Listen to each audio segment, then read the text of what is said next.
নমস্কার, কেমন আছেন আপনারা সবাই? দেবযানীস রান্নাঘরে আপনাদের স্বাগত জানাই। আজকে বানিয়েছিলাম ম্যাঙ্গো ট্রেসলেসে কেক।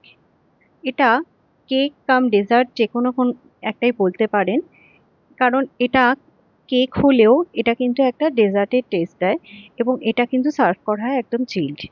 আপনারা হয়তো অনেকেই খেয়েছেন, অনেকেই খাননি।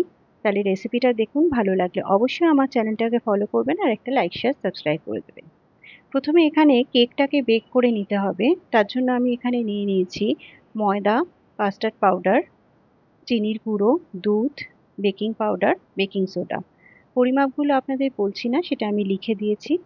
এখানে আমি একটা বোলের মধ্যে ছাঁকনি দিয়ে এগুলোকে ড্রাই ইনগ্রিডিয়েন্টসগুলো দিয়ে আগে সেভ করে নেব। এরই মধ্যে আমি বেকিং পাউডার আর বেকিং সোডাটাও দিয়ে দিচ্ছি। সবই কিন্তু লেবেল করে নিতে হবে, কোনোটাই উঁচু উঁচু করে কিন্তু নেবেন না।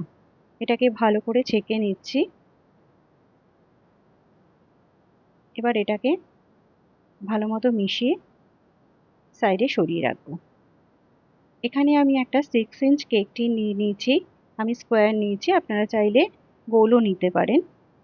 এখানে আমি চিনির গুঁড়োটাও একটু ছেঁকে নিচ্ছি, কেননা অনেক সময় চিনিতে লাম্পস থেকে যায়। এবার এর মধ্যে আমি দিয়ে দেব তেল। আপনারা যে কোনো অয়েল নিতে পারেন, কিন্তু কোনো ফ্লেভারফুল অয়েল কিন্তু নেবেন না। আর এখানে বাটারেরও ইউজ করবেন না, কারণ এই কেকটা একটু নরম টেক্সচার হবে। এটাকে ভালো করে মিশিয়ে নিয়ে এখানে অল্প অল্প করে দুধ আর অল্প অল্প করে ড্রাই ইনগ্রিডিয়েন্টস দিয়ে এখানে মিশিয়ে নিতে হবে। এই কাজটা খুব হালকা হাতে করতে হবে, কোনোটাই কিন্তু একসাথে ঢেলে দেওয়া চলবে না। এভাবে হালকা করে এটাকে মিশিয়ে নিতে হবে। এটা দেখুন, ঠিক এরকম একটা ফ্লোয়ি টেক্সচার আসবে। এবার এর মধ্যে দিয়ে দিচ্ছি একটুখানি ইয়েলো কালার। যেহেতু এটা ম্যাঙ্গো কেক হচ্ছে, সেই জন্য এখানে একটু ইয়েলো কালার আর একটু সামান্য ম্যাঙ্গো এসেন্স আমি দিচ্ছি। আপনার যদি ম্যাঙ্গো এসেন্স না থাকে, এখানে নর্মাল ভ্যানিলা এসেন্সও দিতে পারেন। এটাকে ভালো করে মিশিয়ে নিয়েছি। এখানে এবার আমি কেক টিনের মধ্যে এটা ঢেলে দেব। আমি অলরেডি ওভেনটাকে প্রিহিট করতে রেখে দিচ্ছি 180 ডিগ্রিতে। ওটা অলরেডি প্রিহিট হয়ে গেছে। এবার এটাকে ওভেনে দিয়ে দেব।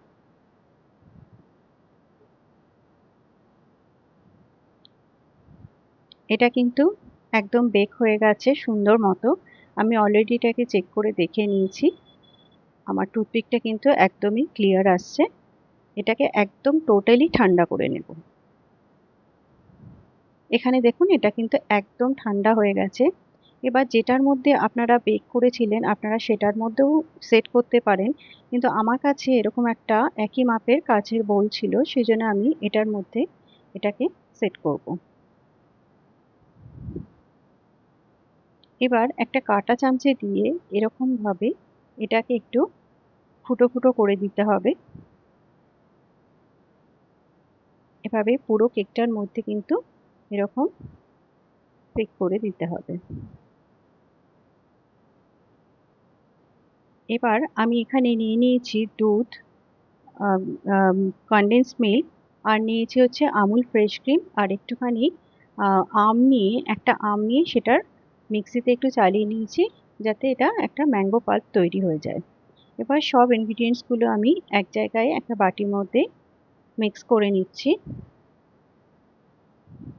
এই সমস্ত মেজারমেন্ট কিন্তু আপনাদের দেয়া আছে, সেজন্য আমি আলাদা করে কিছুই বলছি না। এটাকে ভালো করে মিক্স করে নিচ্ছি। এবার যেই ম্যাঙ্গো পাল্পটা ছিল সেটাও এর মধ্যে মিশিয়ে দিচ্ছি। যদি আপনাদের ম্যাঙ্গো পাল্পটার মধ্যে একটু শাঁস থাকে, তাহলে অবশ্যই ওটা একটু ছেঁকে নেবেন। আমার এটাই ছিল না, যার জন্য আমি ডাইরেক্ট এটাকে মিশিয়ে দিয়েছি। এর মধ্যে আমি দিয়ে দিচ্ছি আবারও একটু ম্যাঙ্গো এসেন্স। এটা একদম অপশনাল, না দিলেও হয়, যেহেতু এর মধ্যে অলরেডি ম্যাঙ্গো মেশানোই আছে। আর একটুখানি দিয়ে দিচ্ছি ইয়েলো কালার, জাস্ট দেখতে সুন্দর হবে বলে। এবার যতটা আমি করেছিলাম তার হাফ আমি এটার ওপর ঢেলে দেব। একদম পুরোপুরি ভালো করে এটাকে ঢেলে দেব, একদম নিচ অব্দি ওপর অব্দি এটাকে মিশিয়ে দেব। এবার অন্তত 2-3 ঘন্টা এটাকে চিল করে নেবেন একদম ফ্রিজের মধ্যে। এখানে দুধটা কিন্তু অনেকটাই সোক করে গেছে, আমি ঘন্টাখানেক মতো রেখেছিলাম, বেশিক্ষণ রাখতে পারিনি। এবার আমি একটুখানি হুইপিং ক্রিম রেডি করে নিয়েছিলাম, জাস্ট এটাকে একটুখানি সাজাবো বলে। এটা কিন্তু সম্পূর্ণই অপশনাল, আপনাদের ইচ্ছে হলে সাজাতে পারেন, না ইচ্ছে হলে নাও সাজাতে পারেন। ওপরে কিন্তু ম্যাঙ্গো আর নাটস দিয়ে সাজিয়েও কিন্তু আপনারা পরিবেশন করতে পারেন। এটাকে আমি জাস্ট একটুখানি সাজানোর জন্য হুইপিং ক্রিমটা দিয়ে দিচ্ছি। তবে এটা মুখে পড়লেও ভালো লাগে। যদি আপনারা বেকারস হন, আপনাদের কাছে হুইপিং ক্রিম থেকে থাকে, তাহলে তো অবশ্যই আপনারা দিয়ে বানাতেই পারবেন। কিন্তু যাদের কাছে নেই,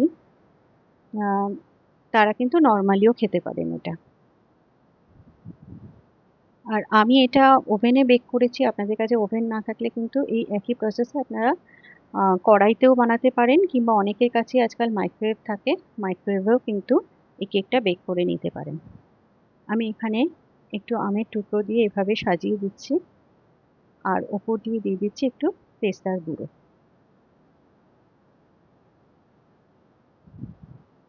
ব্যাস, এটা কিন্তু একদম রেডি। এটা কিন্তু অবশ্যই চিল একদম সার্ভ করতে হবে। আর এটা কিভাবে সার্ভ করবেন সেটাও আমি এখানে কেটে দেখিয়ে দিচ্ছি। আমি একটা পিস এভাবে কেটে নিচ্ছি।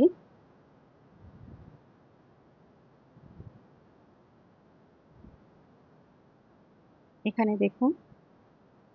এবার ডাইরেক্ট কিন্তু এটা এরকম প্লেটের ওপর বসিয়ে দেব না। আমি কিছুটা যেটা লিকুইড তৈরি করে রেখেছিলাম আলাদা করে, সেটার ওপরই কিন্তু এটা দিতে হবে। এবং আপনারা ওপর দিয়েও ওটা ঢেলে দিতে পারেন। যেহেতু ওপরে ক্রিমটা ছিল, আমি ওপর দিয়ে না দিয়ে নিচেই এরমভাবে দিলাম। এটা কিন্তু এভাবেই সার্ভ করতে হবে।